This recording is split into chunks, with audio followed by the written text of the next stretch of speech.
സമരം ആരംഭിച്ചിത്ര ദിവസം കഴിഞ്ഞിട്ടേ ഒരു വട്ടം പോലും ചർച്ചയ്ക്ക് വിളിക്കാനൊന്നും സർക്കാർ ഇതുവരെ തയ്യാറായിട്ടില്ല.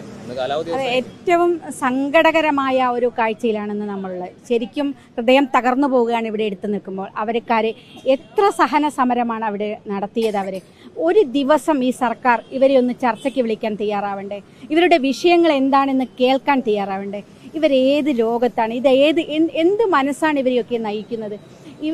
വ്യത്യസ്തമായ സമരങ്ങൾ, കാരണം മുട്ടിലിഴഞ്ഞ് സ്വയം ശരീരത്തിൽ മുറിവേൽപ്പിച്ചുകൊണ്ട് കിടന്ന് റീത്ത് വെച്ചുകൊണ്ട് അങ്ങനെയൊക്കെ ഈ സർക്കാരിൻ്റെ കണ്ണൊന്ന് തുറക്കാൻ വേണ്ടിയിട്ടാണ് ഈ 18 ദിവസവും ഇവരിവിടെ സമരം നടത്തിയത്. ഇന്ന് അവരുടെ പ്രതീക്ഷകൾ മുഴുവൻ അവസാനിച്ചു.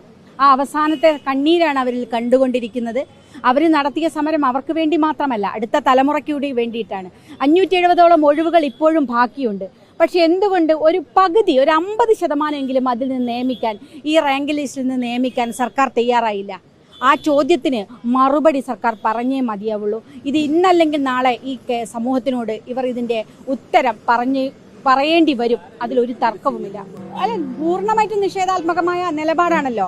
ഇവരെ എന്തടിസ്ഥാനത്തിലാണ് വാശിയാണ് എന്ന് പറയുന്നത്? പിടിവാശിയാണ് എന്നാണ് ഇവർ പറയുന്നത്, നേതാക്കന്മാർ മുഴുവൻ. അതാണ് അവർ ചോദിക്കുന്നത്. എന്ത് പിടിവാശിയാണ് ഞങ്ങൾ കാണിച്ചത്? പിടിവാശി പോയിട്ട് വാശി പോലും ഞങ്ങൾക്കില്ല.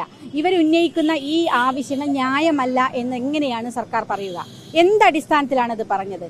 അത് മാത്രം പറഞ്ഞാൽ മതി. ഈ റാങ്ക് ലിസ്റ്റിൽ നിന്ന് നിയമിക്കുന്നതിന് എന്ത് തടസ്സമായിരുന്നു സർക്കാരിനുണ്ടായിരുന്നത്?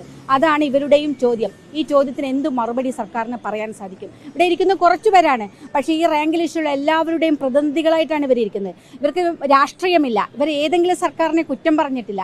ഏതെങ്കിലും ഒരു മുഖ്യമന്ത്രിയോ മറ്റൊരാളെയും കുറ്റം പറഞ്ഞുകൊണ്ടല്ല അവർ ഇരിക്കുന്നത്. ഏതെങ്കിലും രാഷ്ട്രീയ കക്ഷിയുടെ പ്രേരണയാൽ വന്നവരുമല്ല. വിവിധ രാഷ്ട്രീയ പാർട്ടികളാണ്. എന്നിട്ടും സർക്കാർ തിരിഞ്ഞു നോക്കിയില്ല എന്നാണ്. ഒരു ദിവസം സർക്കാരിന് ചർച്ചയ്ക്ക് വിളിക്കരുതായിരുന്നു ഇവരെ? ഒന്ന് കേൾക്കണ്ടേ ഇവരെ? അതാണല്ലോ ഒരു സമരത്തിന് ഒരു തൊഴിലാളി വർഗ സർക്കാർ എടുക്കേണ്ട. ഇത്തരം തൊഴിലാളി സമരങ്ങളിൽ കൂടെ വളർന്നു വന്നൊരു സർക്കാരാണല്ലോ. സ്വാഭാവികമായിട്ടും ഒരു സമരം നടക്കുമ്പോൾ അവരെ ഒന്ന് കേൾക്കുക എന്ന സാമാന്യമായ ഒരു നീതി, ഒരു ന്യായം നടപ്പാക്കാൻ സർക്കാർ തയ്യാറായോ? ഇത് ക്രൂരമാണ്. ഒരു കാരണവശാലും അംഗീകരിക്കാൻ കഴിയാതാണ്. ഈ വിദ്യാർത്ഥികളുടെ ഈ ഒരു പ്രശ്നം കേൾക്കാൻ സാധിക്കാത്ത ഈ റാങ്ക് ലിസ്റ്റിലൂടെ നേരത്തെ ഇത് തന്നെയായിരുന്നു. പുരുഷ റാങ്ക് ലിസ്റ്റിലുള്ള ആളുകളും ഇതേപോലെ CPM ഇവിടെ സമരം നടത്തി. ഒരു ഫലവും ഉണ്ടായിട്ടില്ല. ഈ പെൺകുട്ടികൾ എത്ര കഷ്ടപ്പെട്ടാണ് പെൺകുട്ടികൾ സമരം നടത്തുന്നത്. പെൺകുട്ടികൾ 18 ദിവസമൊക്കെ സമരം നടത്തുക എന്ന് അവർ പറയുന്നു. ഞങ്ങൾ ഒരു നേതാക്കന്മാർ തിരിഞ്ഞു നോക്കിയില്ല. ഒരാൾ ഞങ്ങൾക്ക് വന്ന് വെള്ളം വേണോ എന്ന് ചോദിച്ചില്ല. ഞങ്ങൾക്ക് എന്താണ് പ്രശ്നമെന്ന് ചോദിച്ചില്ല എന്ന് അവർ സങ്കടത്തോടു കൂടി പറയുന്നതാണ് നാം കേൾക്കുന്നത്. തീർച്ചയായിട്ടും ഈ കണ്ണീരിന് മറുപടി പറയേണ്ടി വരും സർക്കാർ. രാഷ്ട്രീയമായ ഒരു ചോദ്യം കൂടി. നിലമ്പൂർ സംസ്ഥാനം വീണ്ടും ഒരു ഉപതെരഞ്ഞെടുപ്പ് അഭിമുഖീകരിക്കുകയാണ്. RMP എങ്ങനെയാണ് കാണുന്നത്? അല്ല, RMPയുടെ നിലപാട് തീർച്ചയായിട്ടും ഈ രാജ്യത്തെ, ഈ കേരളത്തിലെ ഈ ഇടതുപക്ഷ ജനവിരുദ്ധമായ ഈ സർക്കാരിനെതിരായിട്ടുള്ള ഒരു വിധിയെഴുത്തായിട്ട് മാറണം. ഇവിടെ ഈ തൊഴിലാളി സമരങ്ങളെ പോലും കണ്ടില്ലെന്ന് നടിക്കുന്ന ഒരു സർക്കാർ. ആശാസമരം 69 ദിവസമായി.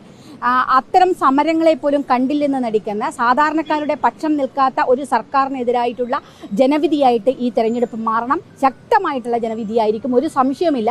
താഴേക്കിടയിലുള്ള ജനങ്ങൾ മുഴുവൻ ഇതിനെതിരാണ്. എല്ലാ ജനവികാരവും ഇത്തരത്തിലുള്ള ഇവരുടെയൊക്കെ സമരങ്ങൾ കാണുന്ന ആളുകളാണ് താഴെ ജനങ്ങൾ. അവർ ഈ സർക്കാരിനെതിരെ നിൽക്കുന്നത് നമുക്ക് കാണാൻ സാധിക്കും.